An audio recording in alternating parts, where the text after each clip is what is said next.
Praise the Lord. Good evening, everyone. Let's stand for invocation, please. Holy Father, we thank you for this opportunity to come and gather, for it's an opportunity to serve the city. And we thank you, and we ask that you be with us in spirit and truth. In Jesus' name, amen. For the pledge, to allegiance to the flag of the United States of America, and to the republic which stands, one nation, under God, indivisible, with liberty and justice for all. Amen.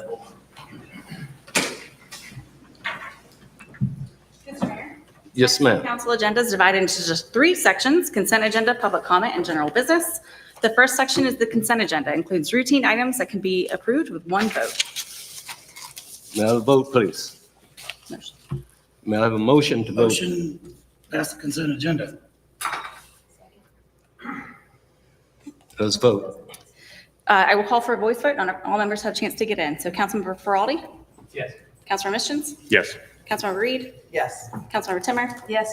Councilmember Wilder is absent. Vice Mayor Deemer? Yes. Mayor Taylor? Yes. The motion passes 7-0.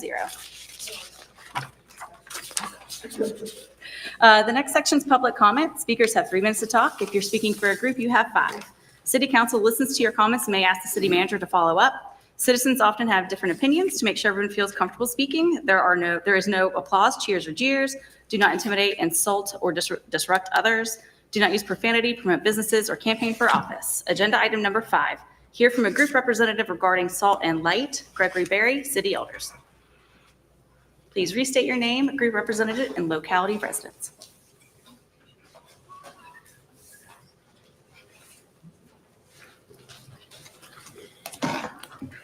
Good evening. My name is Greg Berry.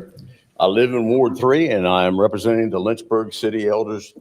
And all praise be to God and his son, Jesus Christ. Miss Reed, you rebuked me at the last council meeting and said that I needed to speak truth in love. I find that to be quite amazing coming from you, especially considering that you know neither. To begin with, if you're looking at me for truth in life, your eyes are focusing on the wrong thing. I am not God, and I am not the best example in both love and truth. That is the Trinity, God, his precious Son, and the Holy Ghost. When you look at me, you're only looking at a flawed human being who has been redeemed by the blood of Jesus. I am not perfect, but God does still use me. When you mention me and my flaws, you're only pointing out the obvious. But don't use that as an excuse to ignore the truth. Doing that will have dire eternal consequences, as I've already pointed out. Here is the ultimate in both truth and love. John 3:16-18. For God so loved the world that he gave his only begotten Son, that whosoever believeth in him should not perish, but have everlasting life. For God sent not his Son into the world to condemn the world, but that the world through him might be saved. He that believeth on him is not condemned, but he that believeth not is condemned already, because he hath not believed in the name of the only begotten Son of God. God is love, but that is only part of who he is. He is equally also holy, righteous, and just. Because he is holy and righteous, he cannot and will not abide sin in his presence, regardless of how small that sin may seem to us. As a result, every sinner is already condemned to an eternity in hell, separated from God. God's justice demands that a price be paid for our sin. God's love provided a way through his Son, Jesus Christ. You also said that council follows the rules. Are you kidding me?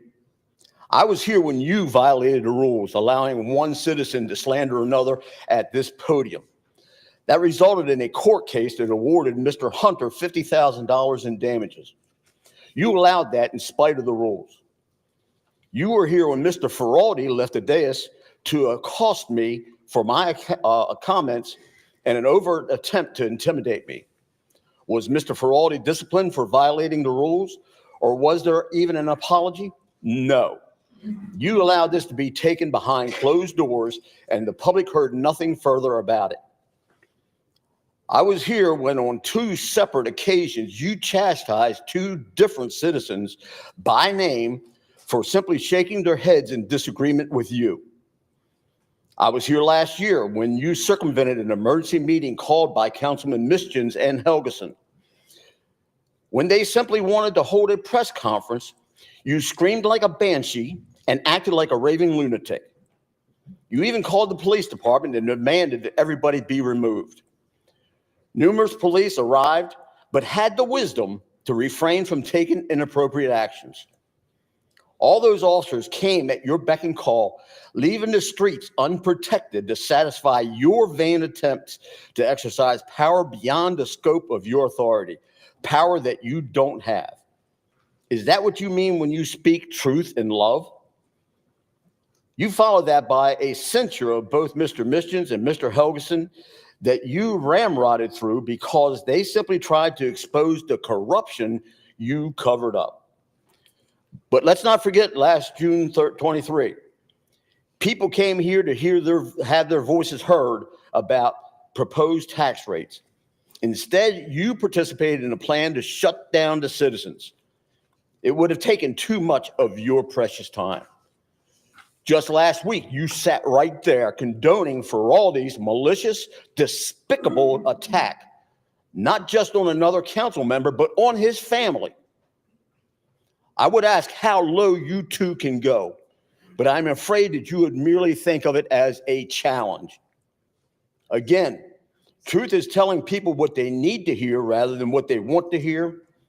The Bible has story after story of God's warning of judgment as well as grace and mercy. God doesn't want anyone to perish, but neither will he allow us to ignore him. He will not be mocked. Thank you. Agenda item number 6, hear from a citizen regarding We Can Do Better, Peter Sefferati. Please restate your name and locality of residence. You got it. Peter Sefferati, still living in Ward 1. I'm thinking that some of you folks, or most of you, are probably tired of listening to me here. But I just wish that I didn't feel I had to make a comment. So here goes on a lighter note. I think many of us, or many of you would agree that our just completed budget process was rushed, unorganized, and full of turmoil.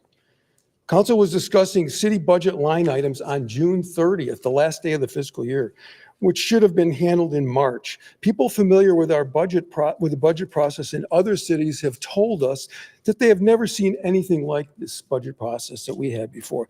No rational person would want a repeat of this process next year, and I hope you agree with that. So I'd like to suggest that council and staff make some changes.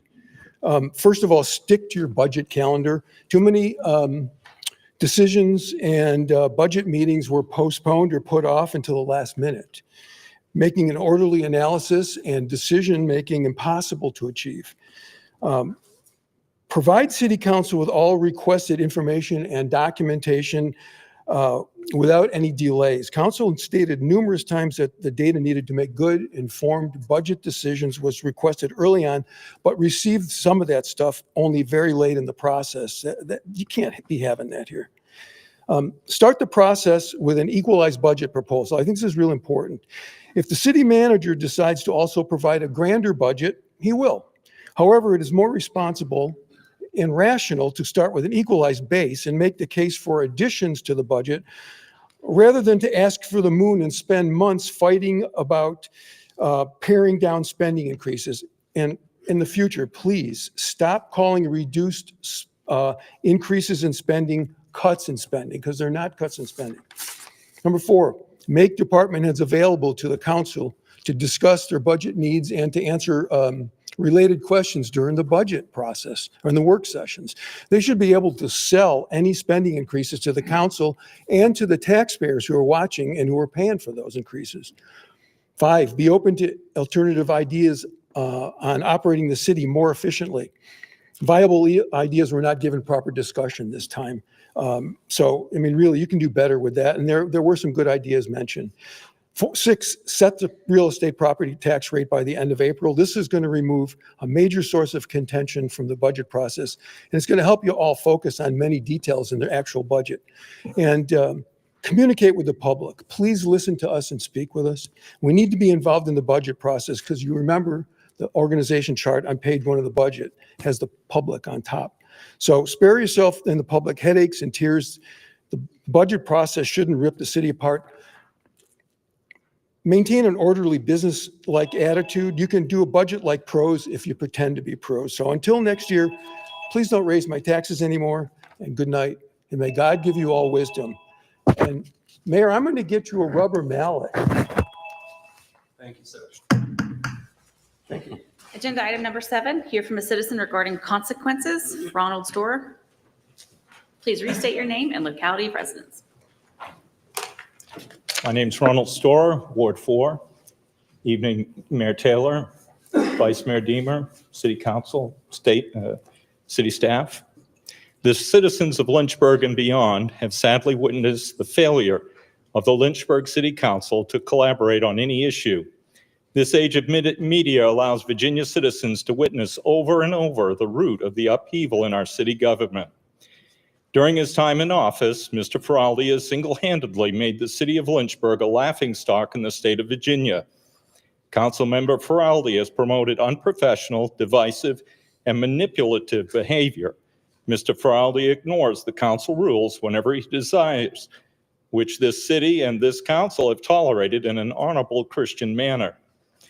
Mr. Feraldi's state Republican colleagues have tolerated his total disregard for the values he once said he held, making himself a hypocrite and a dissembler. However, Mr. Feraldi's outburst against the family of a fellow council member at the city council meeting of 24 June was just wrong. It is a demonstration of the depths of the perverse evil that Mr. Feraldi will seek to discredit a colleague he disagrees with. Mr. Feraldi is now fostering a hostile work environment for his colleagues to work in.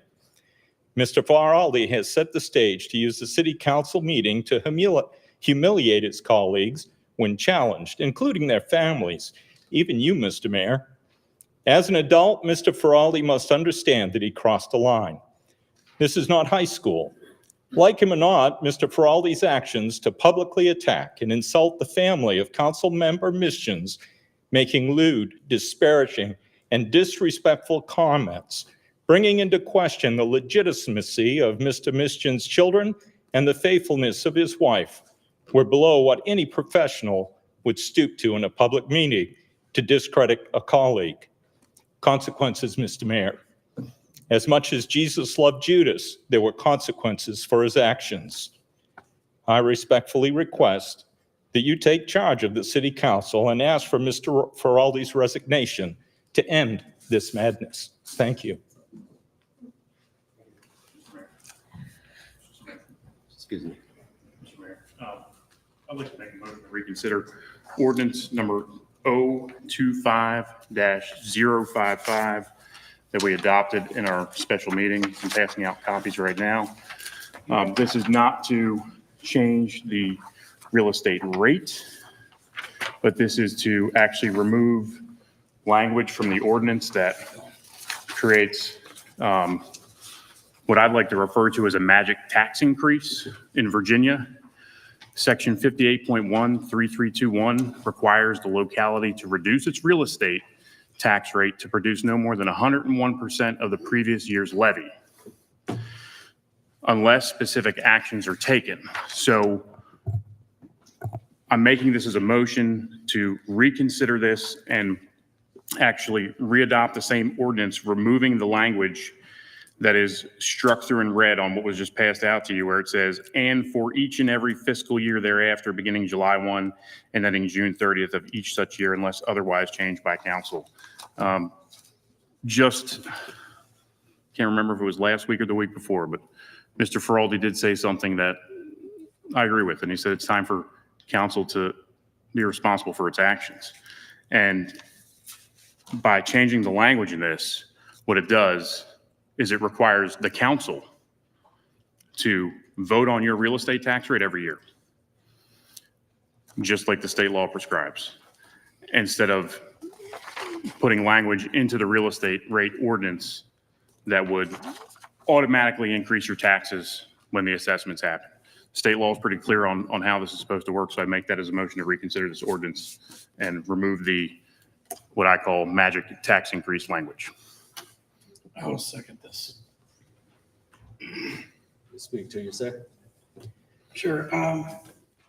I've read the Code of Virginia regarding our real estate tax rate, and one of the things that's become abundantly clear is the code has a very clear intent, and that is they wanted to stop localities from raising the real estate tax without the public knowing what's going on, and that if the public did want to raise the real estate tax, that they would express that through their elected representatives.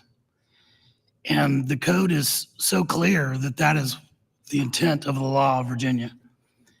I think of taxation without representation. We should not be able to raise taxes like the state law says. If it's over 1% increase, we've got to publicize it. We've got to put it out there, have a public hearing. We've got to do all these things to make sure the citizens know what's going on. And that is the intent of the code. And that was supported by Democrats, Republicans. It's really clear that that is the idea. So as I'm looking at this, it's not a resolution. I look at this ordinance. And I have to say that this idea that we can raise our taxes without voting on it is an anathema to me. The citizens deserve, as Councilman Feraldi said, to have us take accountability for our actions.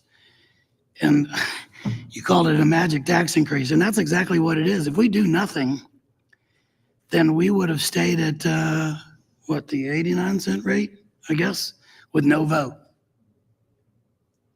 Is that the way the citizens want their taxes raised? With no vote, no accountability? I mean, that's taking away your voice. Because we're the last stand against some of these tax increases. And we saw a plethora of tax increases that came before us. And the only thing that stopped them was us voting. But the way the ordinance has been created, it's a magic tax increase. Nobody has to vote for it. So I absolutely think that every year, let's set it every year. That's not asking too much. That's us taking responsibility for what we do.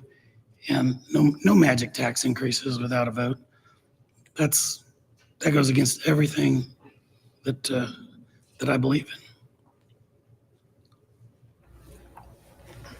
Ms. Timmer. Thank you, Mr. Mayor. Thank you to my colleagues for bringing this to my attention. You know, we were advised that if we did not take a vote, it would roll over to the 89 cents. So it was the 89-cent rate, valuations went up, 16% increase, and we were informed that if we didn't take a vote, it would roll over and continue as that 89 cents. However, the Virginia Code speaks very differently to this. Section 58.1-3321, sorry, my handwriting's a little messy here, but essentially talks about how instead the rate would have gone back to equalization plus 1%. And so what we came to understand as council was that the way our code is, well, sorry, I'm going to mix up terms here and I'm still going to blame it on feeling sick. But the way that the ordinance was written is in violation of the state code. That is my interpretation. And again, you know, I'm not an attorney, but as a council member, I do see that as a concern. And especially when it comes to, as we've discussed previously, the mischief rule. So with the mischief rule, essentially it says you have to presume the intent of the language in its application. And so an example would be if someone robbed a bank, let's say, and is brought to trial and said, well, I did not rob a bank on July 2nd in a blue shirt. And the ordinance, sorry, I'm really not feeling well. The ordinance does not say, or the law does not say, that you can't rob the bank in a blue shirt on July 2nd and doesn't have that specificity. Therefore, you can't charge me because I did it in a blue shirt on July 2nd. It violates the intent of the law that's put forth that says don't rob a bank. So with this, the way that this is written violates the state code of what's being brought forward, I believe, in section 58.1. 1.1 dash 3321. And because of that, I support what's being brought forward to strike that language. I still support the 84-cent rate per our discussions and our agreement. And am not in favor of changing anything else other than that particular language in order to curb any liabilities. Thank you. Mr. Ferrari? Okay, so first problem with this is you're incorporating two separate, what's the term? Single issue comes to mind. We can't adopt this because it's incorporating language that was not in the original language at all. So that's the first problem with reconsidering this, because this is inherently different. So I would make that as an argument. You're incorporating in personal property into a real estate conversation into this ordinance. That was not in the original ordinance. I would submit, therefore, you cannot bring this back under a reconsidered motion. Secondly, this is not an ordinance we can adopt. Whether we want to redline it or what have you, the actual document that we're going to be, if we ever adopt it, needs to be before us, not strike-throughs and adjusting dates and so forth. Third, if we are to strike the language and each year after every fiscal year, the rate would stay the same should council not adopt it, I believe it needs to be in there as a safety precaution for council not being able to do its job. So that's important for a number of reasons. As far as I see it, this is an attempt to get around a vote that my colleagues are trying to defend. This was a 10% real estate tax increase on homeowners to the tune of $6.75 million. I think that this is an attempt to get around that, to try to justify it even further, when we can argue to even my constituent, we can argue left and right on my intentions or the motives. Toss all that in the trash can. The votes are simply this. It was a vote to increase taxes by 10%. And I voted against it. Ms. Reed voted against it, and Ms. Wilder voted, Dr. Wilder voted against it. One could say that it's, it's because the only vote we can get on four votes for a real estate rate. We had an option to get there through the lodging tax. We could have equalized this whole thing if we did the lodging changes, but council shut that down too. We could have done it on another path on lodging, and it would have been even closer. Mr. Mayor, I would submit that this is entirely out of order because in the document put before us, you can't resubmit something to be reconsidered because if it incorporates entirely new language that wasn't even in the draft ordinance to begin with. So I would first make that a point of order, that this can't not be submitted under the realm of being resubmitted because it incorporates language that was not even included in the original. So that is my point of order. Total lie. Just call it what it is. That's a total lie. Excuse me. Mr. Attorney. Yes, sir. Councilmember Timmer gave some legal advice or legal thoughts, and I guess I'm trying to look for what she's referring to in 58.1-3321. I'm happy to read that whole section for you all to hear, but I don't see where it says that if we don't, it's equalization plus 1%. Well, that's semantics. Well, It's definitely in there. let's read it. Not that particular area, but it's No, definitely in the code. The code of Virginia, it's in 58.1-3321. there. Order. The Mayor. attorney is speaking. Mayor, could we get a ruling on my point of order? Your point of order is germane. My point of order would be under the realm of germaneness, yes, because we cannot reconsider something and add in entirely There's different no language. language being added, Mr. Mayor. We're striking, this is the ordinance signed by our clerk, Mayor, printed we're from supposed our to- public records We're system. supposed to rule on a Mr. point Mayor. of order. I'm telling you this because Councilmember Feraldi is explicitly lying to you. Okay, This is the the ordinance Mr. that Missions, our clerk signed on June 30th. You are out of order. The attorney will speak. I would appreciate it if you call out Mr. Feraldi for his lies to the public and to your Mayor, colleagues. Mayor, we have a point of order before this council, Okay. and that needs to be ruled on before we have more folks debating it. Point of order should be based on honesty and proper representation of the facts. Mayor, we have a Not point of saying order this that isn't needs to be adding ruled any on. language, and Chris. this is the ordinance that we voted on. Marty, I'm willing to be wrong. We could have all voted all that. I'm willing to say I was wrong. So I want to address one thing first. So this language is not new language. This language has been in this ordinance for many, many years.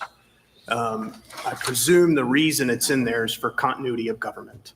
If there's some reason that a tax rate is not addressed in a non-assessment year, or if council cannot meet for whatever reason, that is what it's in there for. So what the movement is addressing is specifically the idea that I think it was in 2019, there wasn't a tax rate that was adopted in an assessment year. They relied on this particular language that was in the ordinance.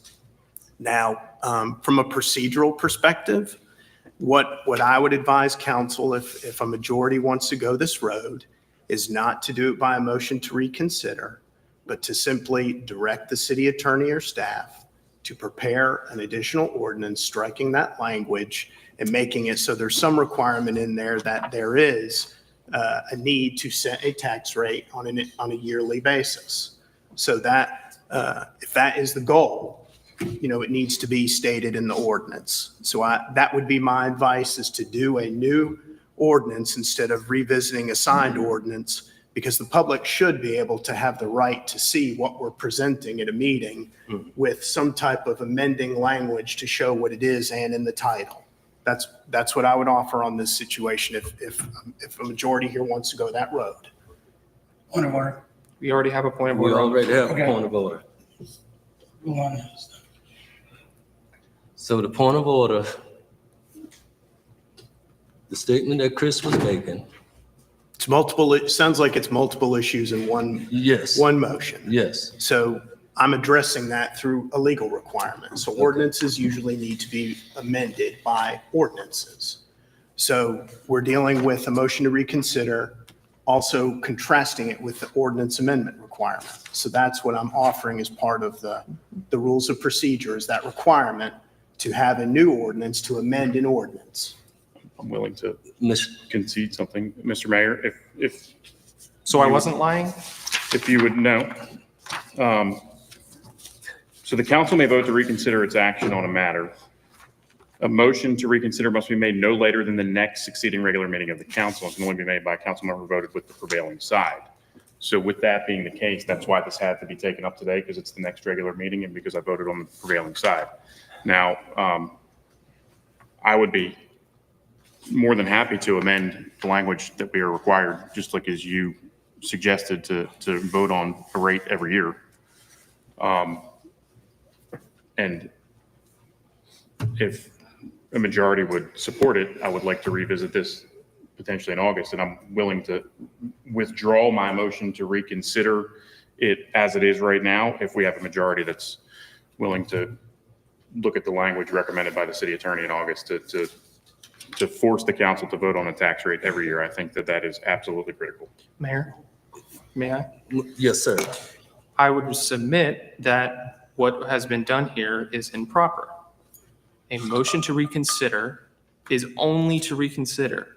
Then you take up changing it. You cannot What I just submit changes in the motion that you made, which is what That's not was what I just done. did. Mayor, I would appreciate not being cut off. I would appreciate him being honest and factual, Mr. Mayor. Mayor, Okay. It is time for Marty. his games Yes, to end. yes, but stop Mayor. provoking one another. I'm not Mayor, provoking I will anybody. not, I will give you this, this is my commitment to you, Mr. Yes. Mayor. I will not let Mr. Missions provoke me today. Okay, okay. Now, Ms. Timmer, May I finish? yes, finish, Chris, and then Ms. Timmer. Thank you, Mayor. And then what we're gonna do, we're gonna take the city attorney's advice and move forward. And we'll come back in August and settle this thing. We're not gonna have any special meetings or anything. We're gonna come back August 26 and settle this thing. And I'll Mayor. withdraw my motion. if I And need to. you'll withdraw your If- motions if that- if in a that's- minute. Go ahead, Chris. With that in mind, if the motion is to be withdrawn, there needs to be clear direction about what we'll be voting on. Yes. For the record, Yes. I believe that this is going to be an attempt that will change this outside of what we're allowed to do. If there are changes that need to be done down the line, initiate it through council, initiate it through, there's no need to reconsider, just ask for it in the next meeting. And ask, like, reconsidering for what? I mean, that's Yes. all I was trying to say. Okay. Thank you, Mayor. Yes. Ms. Timmerman. Thank you, Mr. Mayor. I am supportive of the city manager's advice to bring forward another ordinance to strike the language. I do just want to read the code section that I referenced into the record. So again, this is 58.1-3321, and the header is effect on rate when assessment results in tax increase, public hearings, referendum. I'm going to read sections A and sections B. It's 2 paragraphs. When an annual assessment, biannual assessment, or general reassessment of real property by a county, city, or town would result in an increase of 1% or more in the total real property tax levied, such county, city, or town shall reduce its rates of levy for the forthcoming tax year so as to cause such rate of levy to produce no more than 101% of the previous year's real property tax levies, unless subsection B is complied with, which rate shall be determined by multiplying the previous year's total real property tax levies by 101% and dividing the product by the forthcoming tax year's total real property assessed value. An additional assessment or reassessment due to construction or of new or other improvements, including those improvements and changes set forth in section 58.1-3285 to the property shall not be an annual assessment or general reassessment within the meaning of this subsection, nor shall the assessed value of such improvements be included in calculating the new tax levy for purposes of this section. Special levies shall not be included in any calculations provided for under this section. And this is B, and it's like 2 sentences.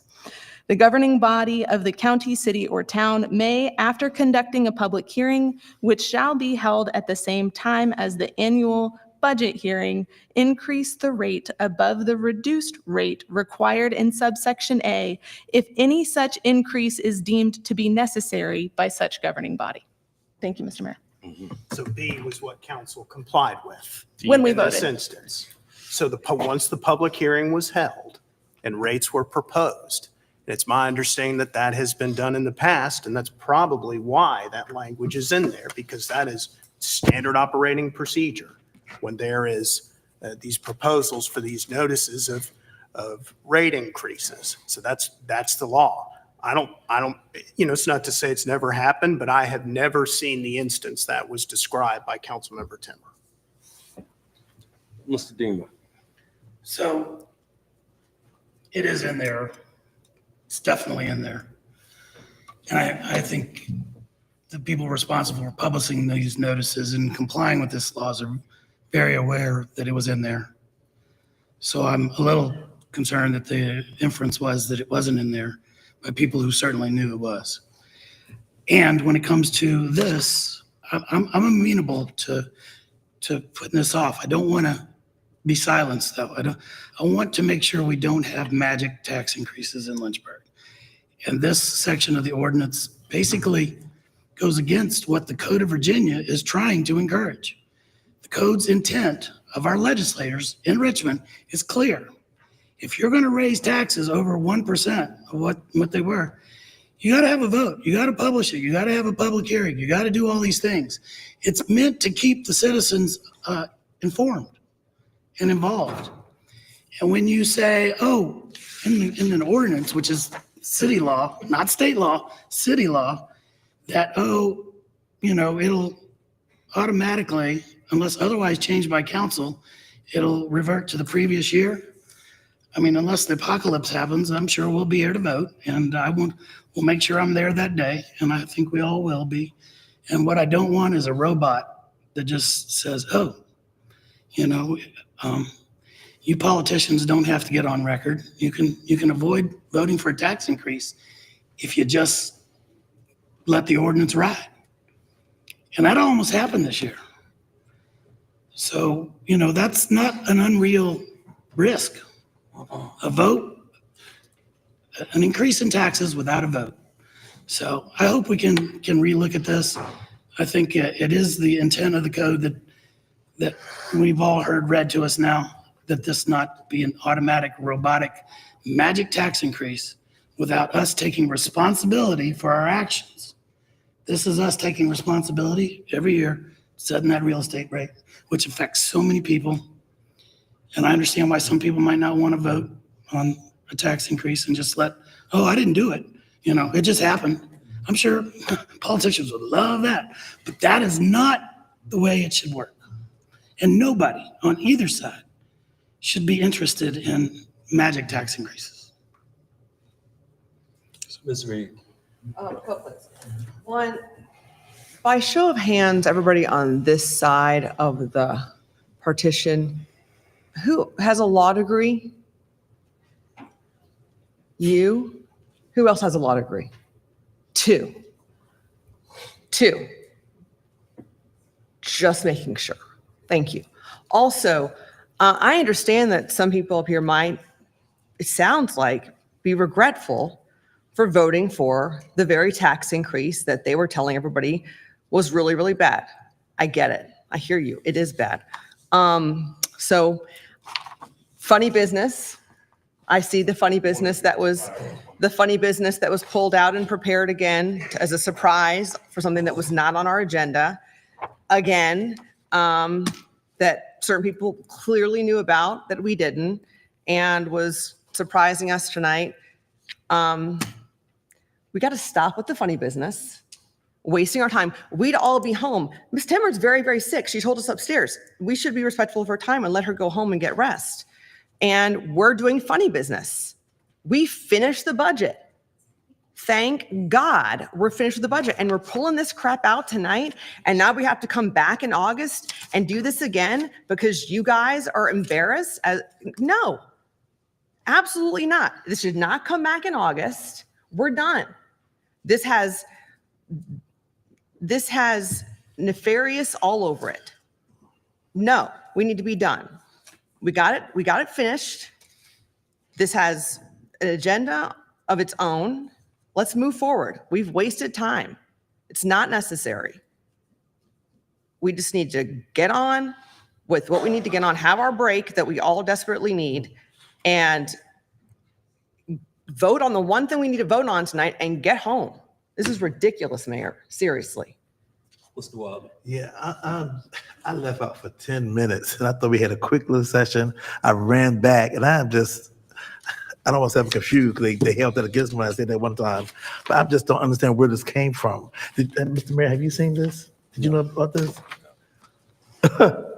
The mayor didn't know about this. This is not on our agenda. I don't understand why they keep obviously, call them what it is, they're having meetings themselves and putting stuff together and then bring it to us to try to run it down our throats without even looking at something and to vote on it. And they talk about politicians in Washington, D.C. Talk about. Point of order. He's speaking. No, point of order. I have a point of order, Mr. Mayor. My point of order is that Mr. Wilder is crossing the line, making false, baseless accusations against his peers. It is completely unprofessional, and his conduct is not becoming of a council member. Oh, wow. But he is sitting up here making false, baseless accusations about us having illegal meetings. Okay. And I want him to take those statements back. I would take that back. Somebody is meeting. Somebody is meeting. Now, it hasn't been any of us four. The mayor doesn't even know about this. So somehow, someone mysteriously is meeting and doing this and presenting things that we have no idea about. This, I know the staff probably hasn't seen it. We have a city attorney. Our city attorney has not seen it to get consultation. Someone that is supposed to be protecting our city and protecting our interests, but yet we go around him and pull things together, and we don't even have a law degree. I don't understand this. I thought the budget was just a budget from hell.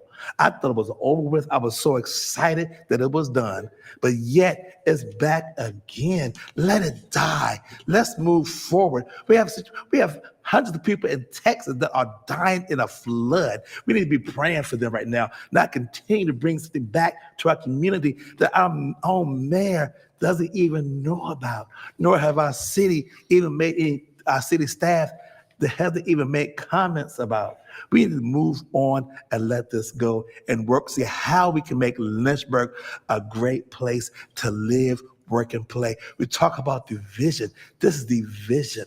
Let's talk about unity, how we can unite. We just had July the 4th, talk about independence and coming together as a nation. How can we come together as a nation? How can we come together as people and work together to improve our community and make it even safer, make it even better, make more business when they come here? How can we do that? Thank you. Ms. Timmer. Thank you, Mr. Mayor. I greatly appreciate the respect to my time. I am not feeling well, and that was very thoughtful of you. However, if we need to read the ordinance again, because there is confusion, I thought it was pretty clear, and I'm happy to do so into the record if there's greater confusion. No? No, Okay, cool. no. Mr. Parada. Everyone has had his opportunity to speak. I submit you should call the question and let's vote. Yes. Mr. Mayor, I want to discuss what we just mentioned a moment ago. If you're amenable to coming back and revisiting this in August, then we can take a vote on that. I will withdraw my motion if you're willing to come back with the language. We'll come back in August. We'll talk about this. But I've got to withdraw my motion to do that, and I would like to vote on it. Yes, withdraw your motion. So I'm going to withdraw my motion, and I'm going to make a new motion that we come back in August and remove the perpetual tax increase language under the city attorney's advisement from from the ordinance. So I'll make that as a motion. Mr. Attorney, is this something you want to work with? So it's not my advice that you all do this. That isn't the best way to word it. Procedurally, what I was advising is that if you wanted to do something like this, it needed to be by ordinance. So this is just, it looks like a red line through an adopted ordinance. You would have to have a new ordinance showing the proposed amendment to the already adopted ordinance that was adopted on June 30th. So it's up to you all. I'm not going to give a recommendation if you should do the language or not, because as I said, I'm presuming it's in there for continuity of government. And I have always known the city, if there is some type of tax increase, to do the required notice as part of the budget process, as part of looking into that. So, certainly, as Councilmember Timmer had mentioned, there may be instances where that subsection A has been followed. I am aware of none where that has happened. So we have a question for the city attorney, You have a question? for the city attorney, based on what he just said. Mayor, there's a motion, and if we are to engage in debate, there needs to be a second. I I'm assume not you'll debating. second. I have a question for the attorney. I know, but if there's I just anything, There's a motion there already needs to on be the a floor. second. There needs to He's be getting a second. point of clarification. I need a clarification I'm ready to second. Quickly. This is a resolution, your ordinance, and it's very clear what it's doing, striking, which I don't know why this wouldn't work, but you're alleging that we have to have something that actually doesn't have the struck through lines in order for it to be legitimate? That's my first question. So what I'm telling you is you have an adopted ordinance, right? It's got back here, it's Right. June 30th, it's signed by the clerk of council. So what has happened is it looks like someone has stricken through an already adopted ordinance on something that was not proposed in the title. Correct. So people have not been made aware of that proposed change. It came up here on the fly. So the main question I have is, if we did adopt this as the ordinance, we could certainly change the adopted date in the signature of the clerk. No. No. No. Can't do that. Yeah, clerical point. So this is already part of your record, already printed off in those pretty books up in the safe.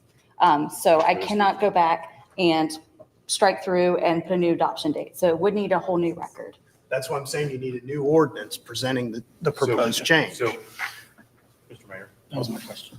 if I may, then just to clarify, speaking to what the city attorney just said, the motion would be to come back in August and with an ordinance prepared by the city attorney that's proper to address removing the red line language from the existing ordinance. Would that be?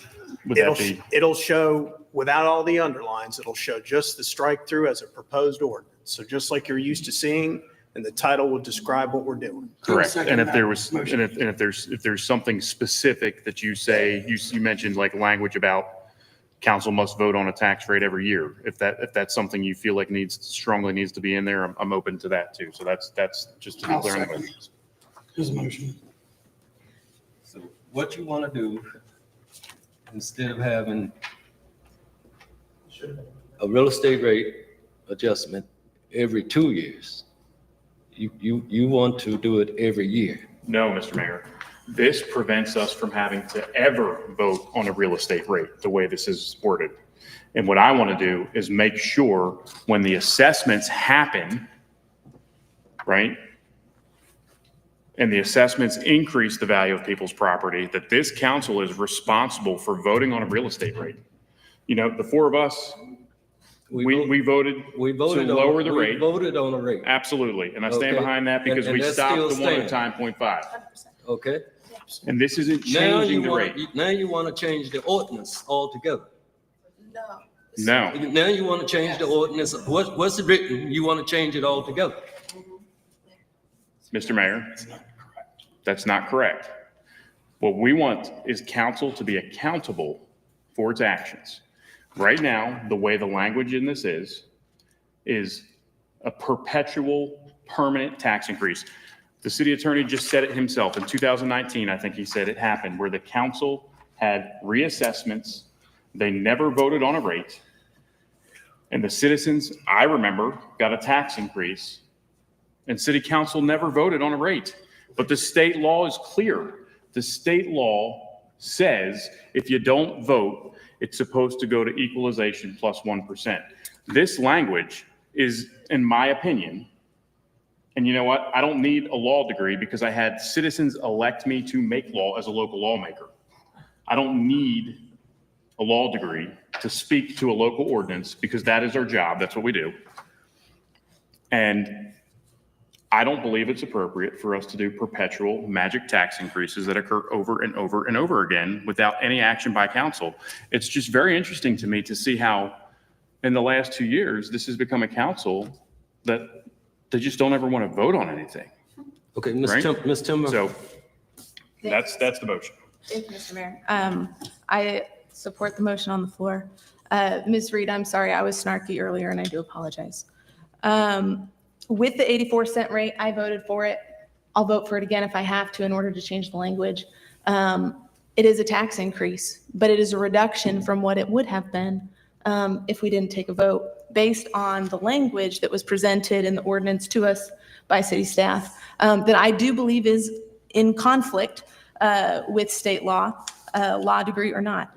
And so with that, I am in favor of changing that language in order to make it more compliant or amenable to the state code, not changing the rate or anything of that nature. And I'll stand by my vote. I've stood by it on WLNI and other areas. So happy to do that again. Thank you, Mr. Mayor. So this has now raised an interesting question as part of this.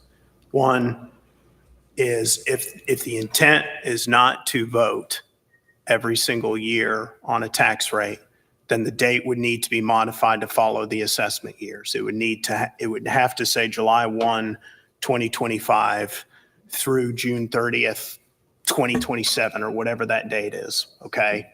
Now that we're fiddling with this, I don't know if there's another public hearing requirement if we were to touch that language and then make it go through 2027. I mean, this is, for me, it's uncharted territory, to look through this. Additionally, what happens if we change those dates to do a 1 year and do a tax rate set every year? How would we reconcile whether or not it's a tax increase because we're not doing reassessments. So I feel like this is going to create a legal quandary. So with that said, you made a really nice statement upstairs in the work session about being one accord and how pleasant it was. And they upstairs all the time knew about this.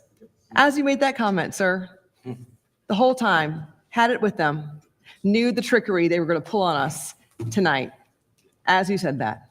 So I'm going to make a substitute motion that no, we don't bring this back in August because it's not needed. We don't know the uncharted territory that it's going to now cause and what's going to have to be moved backwards. We've finished. Let's just leave it alone. So my substitute motion is no, leave everything as it is. We move forward. So I deny his motion. That's my substitute motion. Do I have a second for the second? Second on the substitute motion. A second. Let's speak to it. No, I think we've spoken enough. I wanted it to be done. Please, I beg of you. Yes. Just want to keep in mind that we just had a gentleman's agreement for me to withdraw my motion to reconsider for you to support this main motion. I just want to keep in mind. I'm gonna end up breaking my gentleman's agreement, so. So you support magic tax increases on our citizens, Mr. No, Mayor? I don't. It's not. Well, magic tax. it's a magic tax increase. If it It's says not. that it's going to, each and every year, fiscal year thereafter, beginning July 1st and ending June 30th of each such year, unless otherwise changed by council.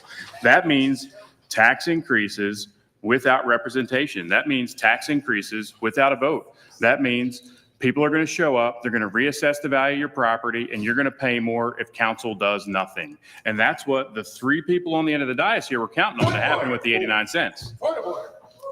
We're not supposed to be interpreting others' motives. Well, Thank you. not a motive. There were people up here that tried to set your real estate rate at 102.5, which would have been the largest real estate tax increase in Virginia via rate since Okay. the Great Recession. We So, have been over this thing over 30 minutes. I just want to, for the It's time record, to call. Mr. Mayor, Call the that question. we've got a substitute motion. I now have my opportunity to speak for 10 minutes to the new substitute motion, Mr. Mayor. If you want to go by the rules of procedure, that's what it is. All right. So I'm very disappointed, Mr. Mayor, because we had a gentleman's agreement for me to withdraw my motion to reconsider. You know why? Because I work for the citizens. Yeah. Right? And the citizens don't want magic tax increases, and that's what this is. That's exactly what this is.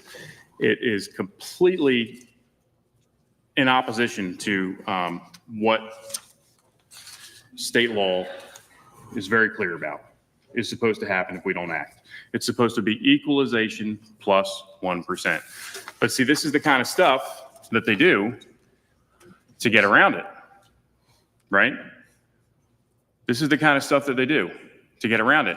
And, you know, it was interesting because I discovered this and started looking at it when I was looking at some of the budget documents that were published after the fact, after we voted. And I started reading over it and I started looking at the state law and talked to some people in some of the counties and the local boards of supervisors. They'll understand. If you've got a reassessment year and you don't vote, it's equalization plus 1%. That's the way it's supposed to be. But in the city of Lynchburg, we've had it written in here, and I really appreciate the work that our clerk did for me because she found some archive stuff that was super helpful. 1996, shortly after the Democrats took over with their tax and spend policies in the city of Lynchburg, we've had a magic tax increase in our real estate ordinance. If it goes back further than that, I don't know. I'd like to find out. But 1996, it's been in there. We can be accountable for our actions. We can vote for a rate every year. So I'll be rejecting the substitute motion. I hope you will also. Mayor? Can I speak? Go ahead, Mr.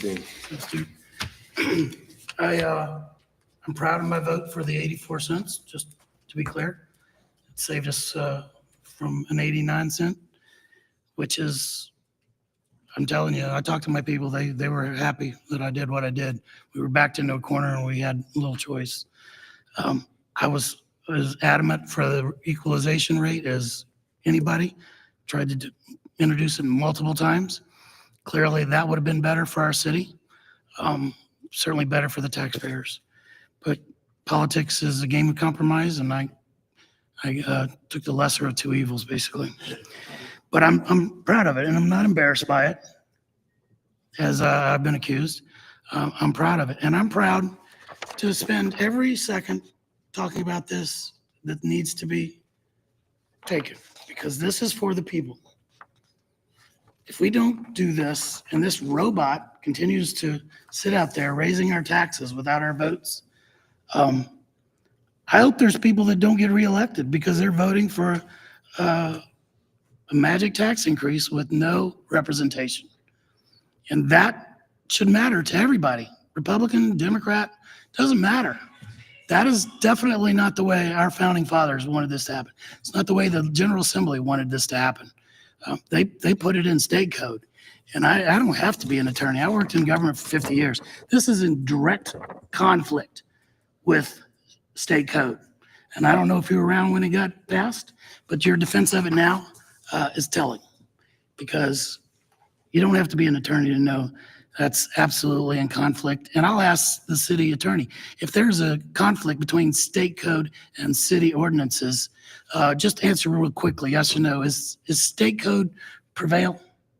Yes. Okay, state code prevails. So basically, state code should have overridden this ordinance if it ever actually happened. And here it is. We can clean it up. We can kill the magic tax increase and just take responsibility, as I've been exhorted to do, for my actions. I'm happy to take responsibility for my actions. And I hope everybody here knows that you're going to be called upon to explain this vote tonight in the future. Absolutely. Mr. Ferrari. Okay. My gut, I have not Googled it. My gut tells me that section 58, 1 point, whatever, that is being cited here, and what my colleagues are referencing, it may be, I'm not lying, I'm guessing. It may be that's how the counties operate, because there are clarifications in state code all over the place about what cities versus counties are able to do. Could be wrong.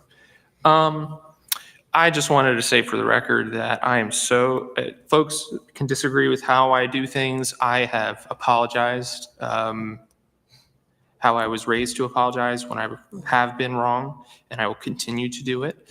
I know folks don't necessarily agree with how I do things, or maybe even why. Throw all of that in the trash bin. I am so proud that on this dais, no vote have I ever taken. Water rates, cars, real estate. I have never voted for a tax increase on this council, ever. None. You can check every minute book of every meeting. I have never done it. And the lengths being gone here today just to try to squeeze and change the narrative to get out of the fact that 4 Republicans voted to increase taxes on the folks they represent, regardless of what was proposed. This is what actually passed. I don't care what was proposed, what was kicked around, what was noodled on. This passed. A $6.7 million tax increase. And I am so proud of the fact that I have found a way to vote against every single one. And you can disagree with motives all day long. Bottom line is, I know where the votes are. Now, you can stand by it all you want. You can say it's a compromise, what have you. That's the fact. All of this, the last 45 minutes could have been avoided if it was just an email. I request at the next meeting that we do this. Done. But the cameras aren't on, and I can't get content for social media, and I can't puff my chest, and I can't tell the media what's going on. And, you know, this could have been an email. This could have been changed. all this could have been hashed out with the attorney beforehand. Just vote against it. So I am so happy that next year there is an election and we can clearly point out who voted for a tax increase and not. Thank you. Mr. Mayor. Mr. Mayor. Go ahead. Go ahead. Again, wrong. I'll post the minutes later this evening. There's actually minutes from prior to the Republicans taking over where Mr. Feraldi voted for tax increases. Nope. There are. They didn't pass, but he voted for them. Okay. And just to be clear, walked out on a public hearing to raise our real estate taxes to 102.5. I encourage everybody to count how many times people on that other side of the dais voted against preventing a tax increase.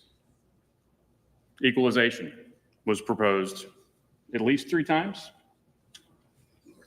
maybe more, right? Didn't vote for equalization. Did not try. It's not, sometimes Yeah, I didn't what want to you give do your is you donors separate a the difference between people that are actually fighting to prevent tax increases and the people who are just going to sit there and then just wait for their moment to politically grandstand, like Mr. Feraldi is known for, like Councilmember Reed is known for. Okay? That's what you're seeing here. They waited to time the clock out. They wanted to hit you with an 89-cent tax rate by doing nothing. Did Langley tell you? That's why I'm proposing this, because we need to prevent the automatic tax increases. I'm just so glad that I never came up with a socialist redistribution scheme to slam all of our real estate owners with other people's personal property tax burden. You want to talk about the most egregious thing that's ever happened regarding tax policy in this council? That's it.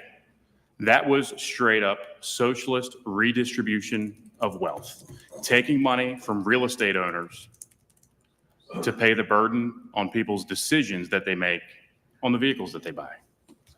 And I can tell you, not all 7 of us can say this, but I pay the real estate tax on my house. So I understand the implications of what that does to mortgage payments. I understand the implications that does to a family budget when that goes up. I get it. Not all 7 of us pay the real estate tax on the home that we sleep in every night. I rest my Mayor, case. I have a question. Yes, sir. Do you know anyone on this council who doesn't own their home? Do you know anyone on this council who might have a state-granted reason why someone may not pay their real estate taxes on this dais, Mr. Mayor? I have no idea.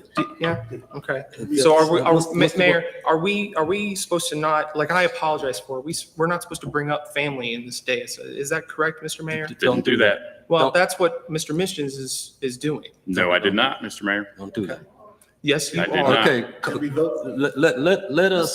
let us vote. It's private conversations. Yes. It's supposed to be happening. Substitute motion to not bring this item back. I'm going to have to call for a voice vote because not all members have been able to join. Councilmember Feraldi. No. Councilmember Wait, hold on, Missions. hold on a second. So the substitute motion is to not bring this Item item back. back. So if we vote yes I'm voting no, to not bring it back, and I'm voting no. you're saying no, you I'm voting. don't want to bring it back. I'm voting no against the substitute. Okay.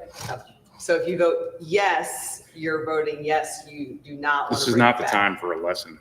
I'm The clarifying. vote has been called. Yes, I We are not understand. supposed to be debating or I'm- discussing once the vote's been I'm called. asking the clerk a question. Keep up. Marty, That is correct. If you vote yes to the substitute motion, it becomes the main motion, which would be. not Okay, bring this so back. I'm clarifying that I say the correct word because, yes, okay. So yes. All right, Councilmember Feraldi, have you logged as no? Councilmember Missions? No. Councilmember Reed? Oh, yes. Councilmember Timmer? No. Councilmember Wilder? Yes. Vice Mayor Deemer? No. Mayor Taylor? yes. The motion fails 4-3. So now the main motion, and I'm so sorry, I will need clarification on what this is. What I wrote down is directing the city attorney to prepare an ordinance to bring it back at the August 26th meeting based on this proposal. If I may That was I'm it. asking Councilman. Yes. So to clarify, it's to remove the perpetual tax increase that is caused by the red lines in the ordinance that we adopted last week. And if there's language that the attorney feels like Continuity. needs to be in there for continuity of government to force us to vote on a rate every year or whatever it may be, I'm comfortable with those additions. So are we leaving the dates the same? I mean, unless you can think of a reason that the dates would need to be changed, Well, because the rate's going to be 84 cents from July 1 until 2025 until June 30th, 2026. It's not going to change that. I'm not changing that. So that shouldn't change. I don't think it needs to be changed. okay, I understand the request is to remove the red line.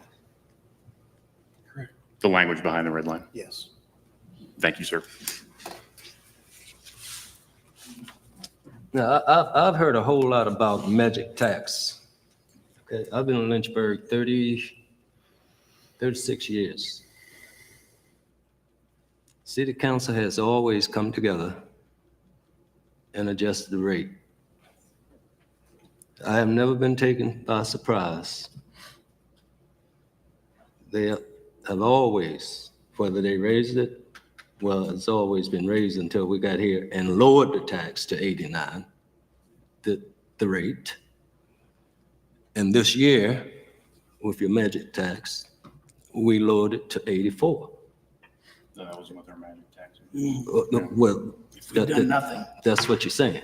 No. You know, that's not what I'm saying. if we don't do anything, but we did do something.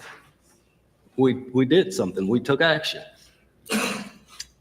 This is, And, you know, it's just a whole bunch of hockey.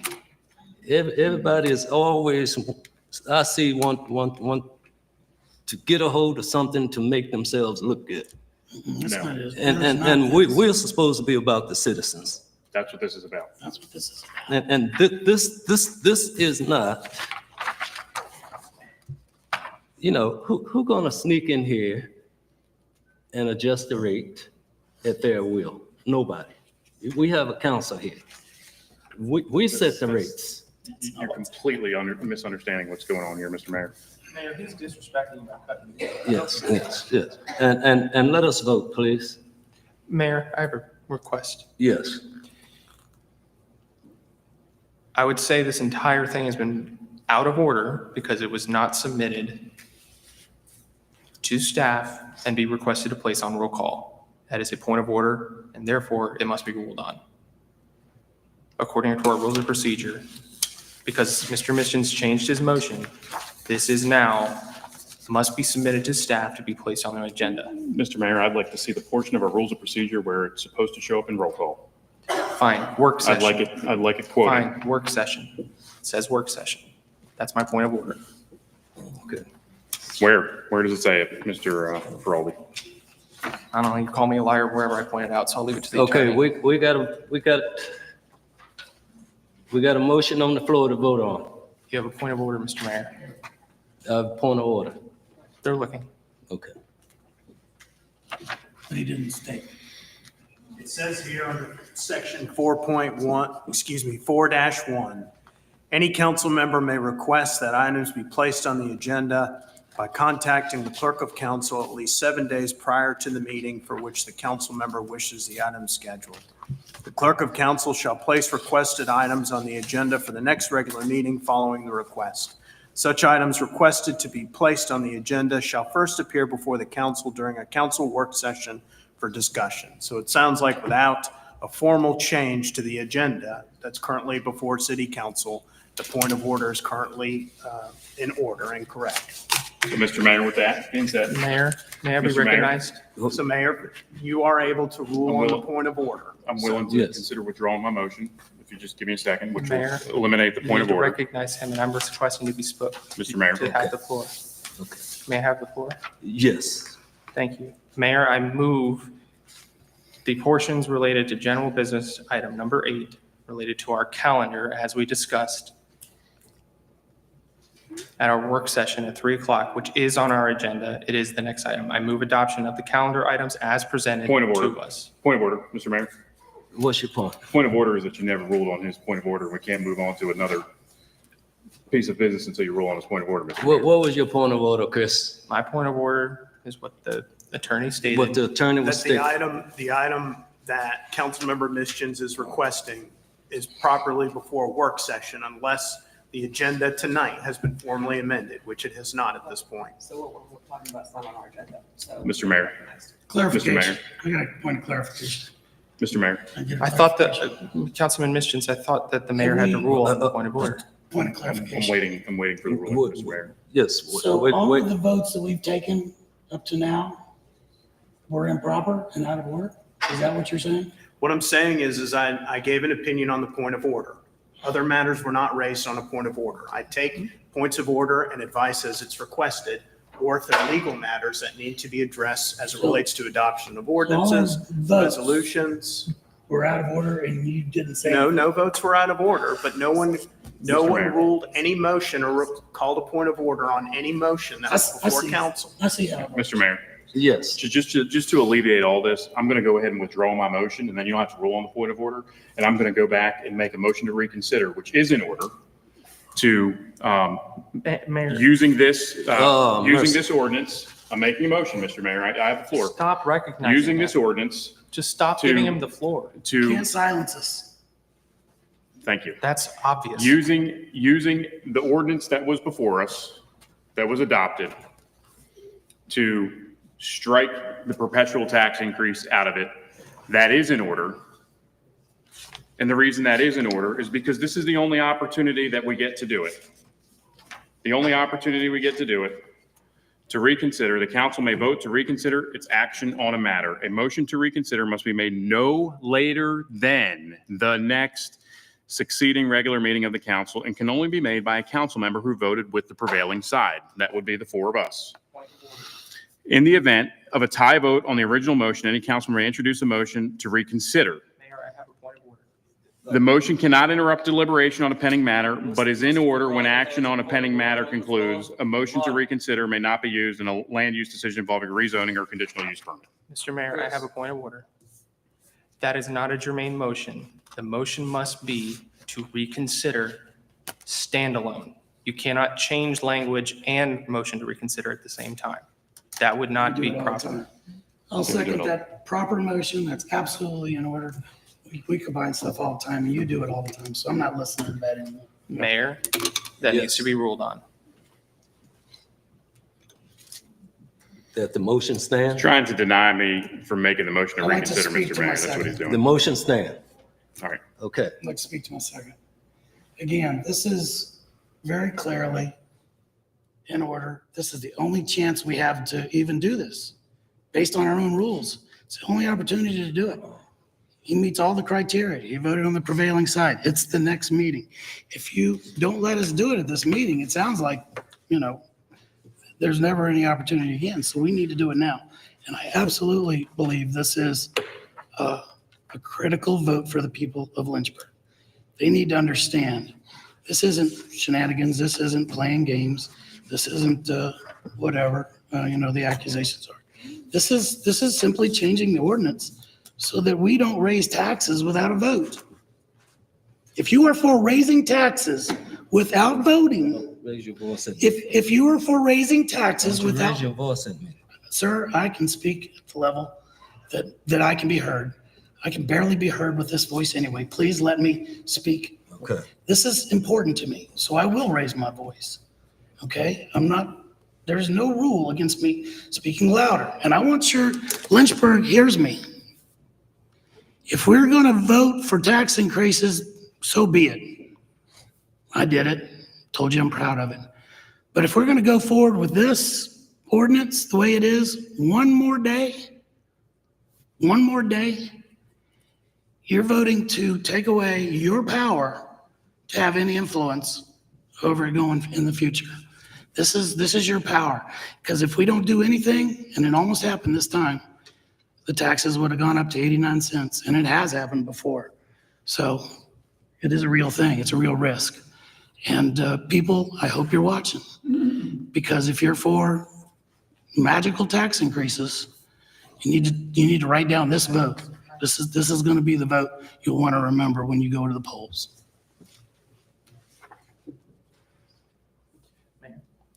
Chris, Substitute. I'll substitute the motion, reconsider. My substitute is that we immediately consider item number 8 on general business. I second. second. Speaking to the substitute. If Councilman Missions, Point of order. There can only be one item on the floor at a time. The item on the floor is the substitute. Yeah, this is not the same matter of business. You can't go to the next item. There's a the motion, motion on the floor. and the motion would be that we immediately consider it. That's the motion. And speaking to the motion, That's point of order. So Point of order. substitute motion says, a substitute motion shall be allowed to replace any motion properly on the floor. It shall have precedence over an existing motion and may be discussed prior to being voted on. If the substitute motion fails, the former motion can then be voted on. If the substitute may then be voted on. If the substitute motion fails, the former motion can then be voted on. If the substitute motion passes, the substitute motion replaces the main motion,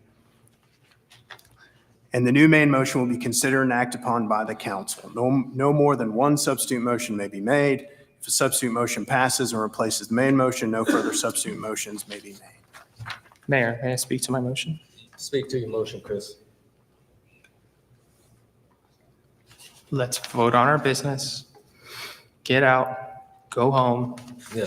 detox, and it still affords us the opportunity to review this if one of us wants to request it at the next meeting. Yes. It's that simple. And that way we can actually make an informed decision on everything. Nothing stops us from reviewing what you guys want to do at the next meeting. That's all. And I'm trying to find a way that disarms all of this Mr. so we Mayor, can, can I've I, got a point of order that I've raised and it's never been addressed. What was your, My point of order is that the substitute motion violates section 1.2 of our basic principles underlying the rules of procedure, which states that the council's action should be the result of a decision on the merits and not a manipulation of the procedural rules, which is exactly what this is, to just completely block consideration, which is not a motion that we have of an item. That's what this is doing. It's a manipulation to block consideration. And it says only one subject may claim the attention of the council at a time. So this is a totally different subject, Mr. Mayor. So we're talking about a motion to reconsider. So if he has a substitute motion to something, around the magic tax increase, that would be fine. However, it's very clear where it says only one subject may claim the attention of the council at a time, and each item presented for consideration is entitled to full and free discussion. Item presented for consideration means for a vote, right? So what you're doing, what the substitute motion, point of order, the point of order is that it violates section 1.2 because it's a totally different subject. And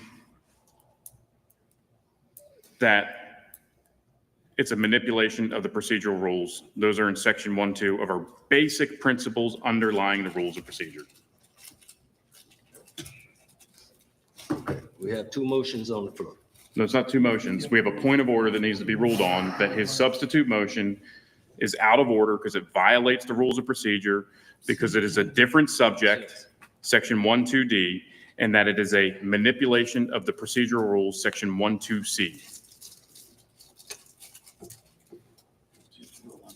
Okay, the point of order is out of order.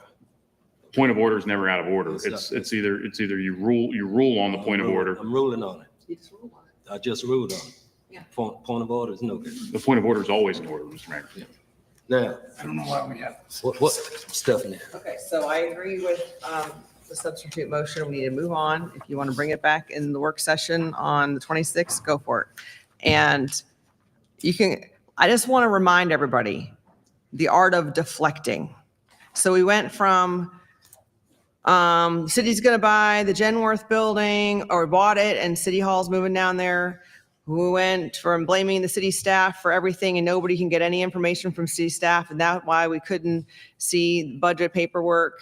We went to, I'm going to appeal the decision on the point of order by the mayor. we went Appeal. to, She's speaking. I've We got an went- appeal on the floor. Oh.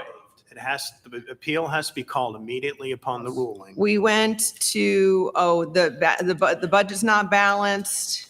That was the last thing this last week. The budget's not balanced, and that was the big conspiracy on the last week since the vote. Now it's the magic tax increase. I mean, follow who starts those.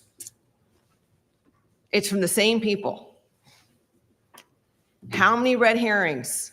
The art of deflection from the same group. Just vote for it. So it's ridiculous. We just have to focus on the business, y'all, and stop having these deflecting tactics to cover things up or to make excuses or whatever it is happening. And let's just vote on what was on our agenda and go home, please. Thank you, Mr. Mayor. Just a couple points of clarification to point out. So essentially, we were informed that with city code, we would roll over to 89 cents. So if there wasn't a vote, we would just roll over to 89 cents. That is likely, to my understanding now, because of the language that has been included in the ordinance for a number of years that creates that tax rate in perpetuity if a vote is not taken. That is, again, I believe, in direct conflict with section 58.1-3321 that I read into the record and does apply to cities. Moreover, with that code, it identifies what would trigger a public hearing, and that would be an increase in the rate. So it identifies specifically what would trigger a public hearing. I don't see a change in the dates as being necessary in order to be legally compliant. That is, again, my opinion. But what is being brought forward is the question of, again, compliance with state code and making sure that comes into alignment. And it's in direct conflict of what we have been told is true. And it's not true. It's not true that we should roll over to 89 cents. If you look at the state code, it says that we shouldn't. It should have been equalization plus 1%. So Can't be both. it can't be both. Thank you, Mr. Vice Mayor. So there are questions on the table with how things are being presented and then the decisions that are coming forward to make. And I want to speak to the rules just briefly for a moment. I know we're going to talk about it in our next meeting, but it's honestly easier to get a censure on this council than it is to get something on the agenda. Absolutely. And that's true with the rules and the way Thank you, that they're Mr. City Attorney. designed. And so I am putting forward rules to adjust that, to redirect that, because we need to be able to have conversation in this lack of ambiguity in how the rules are being applied when there are questions that come to hand. So I understand the desire to follow protocol, but the protocol has made it very difficult to bring some of these items to the public attention to be able to address them appropriately in the nature of conversation. And I've already spoken to you about how I find that very disheartening and how that's been applied. So again, what we were brought to believe is that the 89 cents would have rolled over, and that is in conflict with state code, and state code trumps our city ordinance. So I am supportive of the changes, and I am not supporting changing a rate change or trying to cover up a vote. That's really not the point here. It has to do with just removing ambiguity that has been written into the actions that we are taking, whether it's in rules, whether it's in our ordinances and the like. Thank you so much, Mr. Mayor. I appreciate the time. Mr. Mayor. Quickly, Molly. Thank you, Mr. Mayor. I got to respond to some of the claims made by Councilmember Reed. Of the services or programs that we have heard from council that they would like to see restored. They're the ones that I listed out earlier, but I think it'd be good for everyone to see it on the screen. Our recommendation at this point would be that council adopt the the second reading of the budget at the same level of expenditure and the same level of revenue, and include these services for restoration, and allow staff the opportunity to come back on August 27th with recommendations to either lower expenditures at that point, or depending on how revenue is trending, look at revenue increases to fit them within the budget. That allows us some time to make smart, thorough recommendations to council, and it will allow these services to be restored and in the budget beginning July 1st. So basically what staff is saying, we passed the budget as it stands right now. There would be no cuts to Templeton. There would be no cuts to, it's behind me. So folks, if you can't see it, basically behind me is all the things that would be held over for now. And then in August, we'd come back and find the ways to keep them going into the future. That's correct. So to be clear, Councilmember Reed stated that there was this deflection about the budget not being balanced. Now, if you're bringing in $1 and you're spending $1, right? That's all Chris Feraldi lives for, is to be recognized, by the way. If you're bringing in $1 and you're spending $1, right? But then you're going to spend another 5 cents on top of that. Well, when you're bringing in $1 and spending $1, it was balanced. And then when you're going to spend another 5 cents on top of that, it's no longer balanced, unless it wasn't balanced to begin with. So the recommendation that came from staff was that we were going to adopt the budget as is, restore almost $500,000 worth of services, and then come back in August and figure out how to either lower expenditures to cover the cost or raise revenues or change revenue projections to cover the expenditures, the new expenditures. But something had to be done to cover the almost $500,000 of new expenditures that were added to a budget that was either, I'm curious now, were we presented with a budget that was not balanced? Or we were presented with a budget that was balanced and then we're spending more and it's no longer balanced? Those are the only two options. So I just want to point that out because Councilmember Reed made the claim that we're making some kind of, like charade about deflection, whatever it was she said. And that's not just accurate. It's not hard. It's pretty easy. You bring in the money in the tax revenue, you spend the same amount. When you spend more than was projected in the tax revenue, it's not balanced. It's that simple. So I think the press should really dig into that.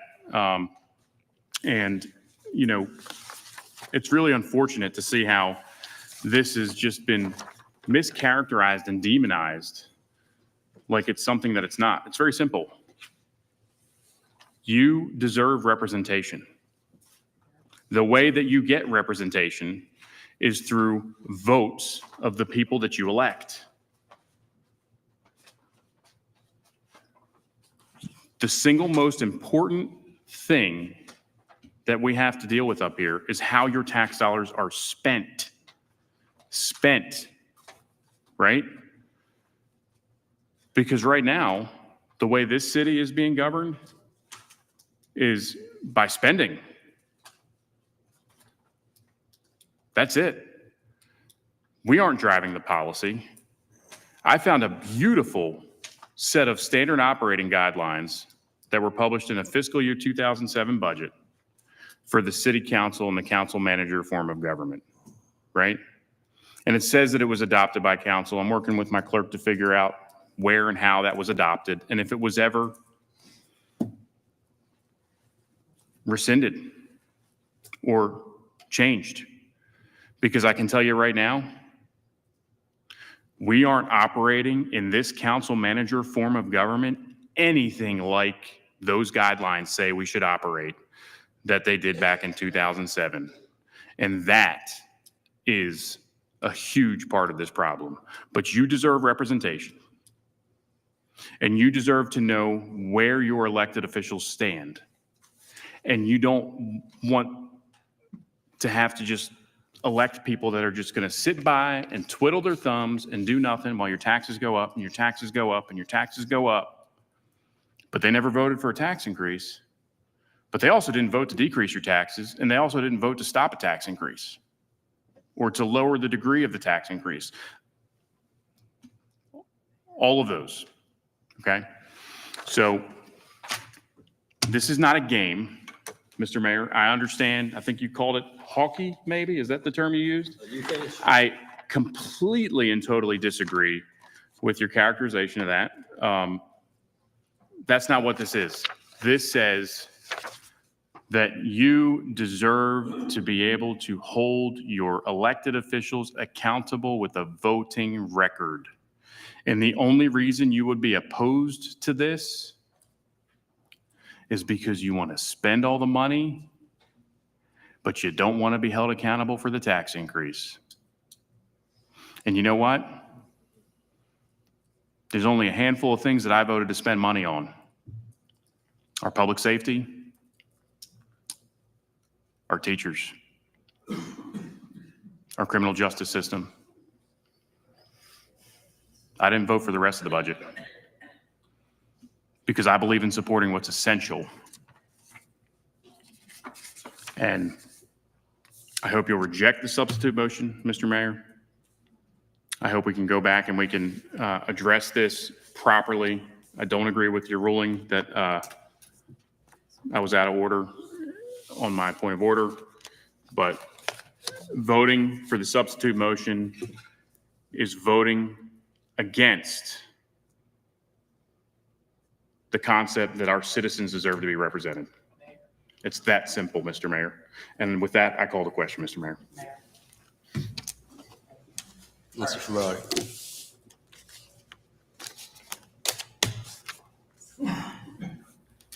The claim that this would be a magic tax increase, that the tax rate defaults to an equalized rate plus 1% if council takes no action, is false. Virginia law is clear. If no new rate is adopted, the most recently adopted rate remains the same. In this case, it would have been 89 cents. But 4 Republicans voted for a 10% tax increase and are trying to dig their way out of it. The confusion seems to lie in section 58.1-3321, which states, and only requires a public hearing if reassessments cause tax revenues to rise by more than 1%. That statute doesn't impose a new rate. It governs process, not substance. The only way to change the real estate rate is for council to pass an ordinance, which it did, raising your taxes by 10%. Anything else is misreading the law.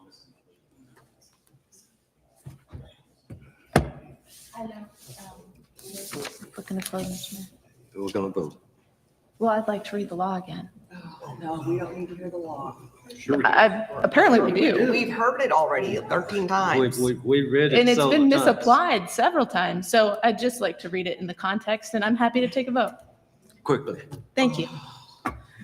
58.1-3321. Effect on rate when assessment results in tax increase, public hearings, referendum. Section A, again, read in its entirety.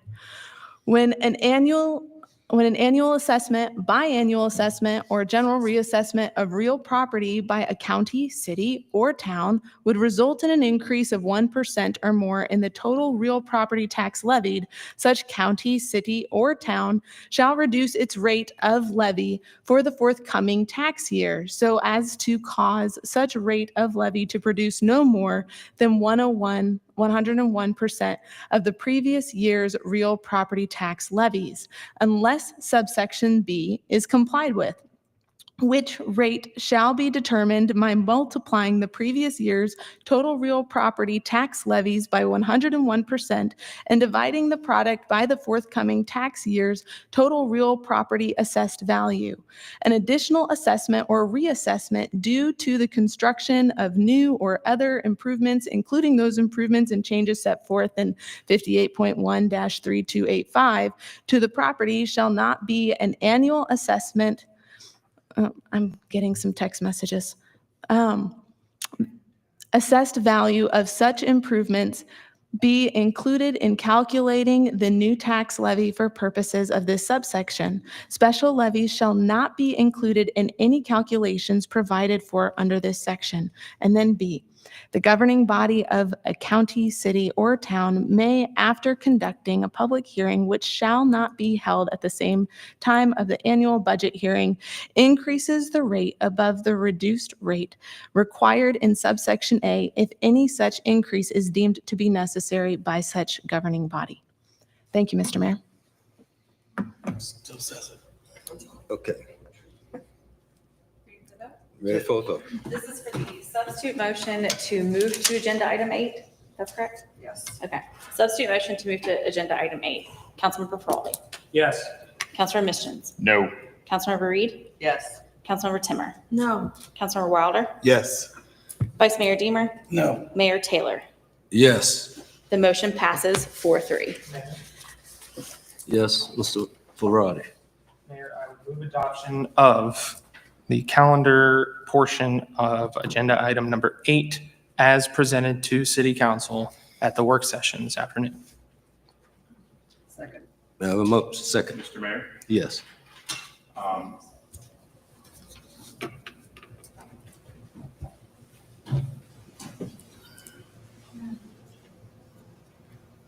I just want to point out that we went over something that was pretty good upstairs.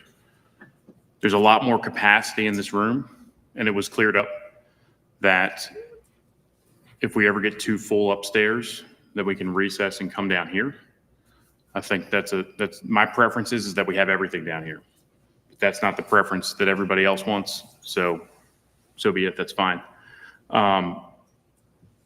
But if you guys pack it out upstairs, make sure you let us know you pack it out, because the mayor has the right to recess and we are able to move the business down here so people can be more comfortable.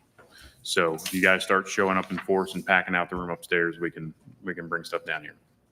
That's all I have. Thank you, Mr. Mayor. Okay. Is there any more discussion? Ready for the vote? Call the vote. Councilmember Ferraldi. Yes. Councilmember Mischins. Yes. Councilmember Reed. Yes. Councilmember Timmer. Yes. Councilmember Wilder. Yes. Vice Mayor Deemer. Yes. Mayor Taylor. Yes. The motion passes 7-0.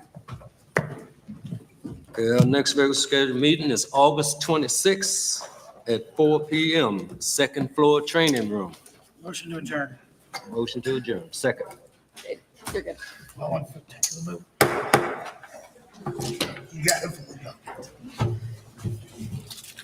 We're still open. We're still open.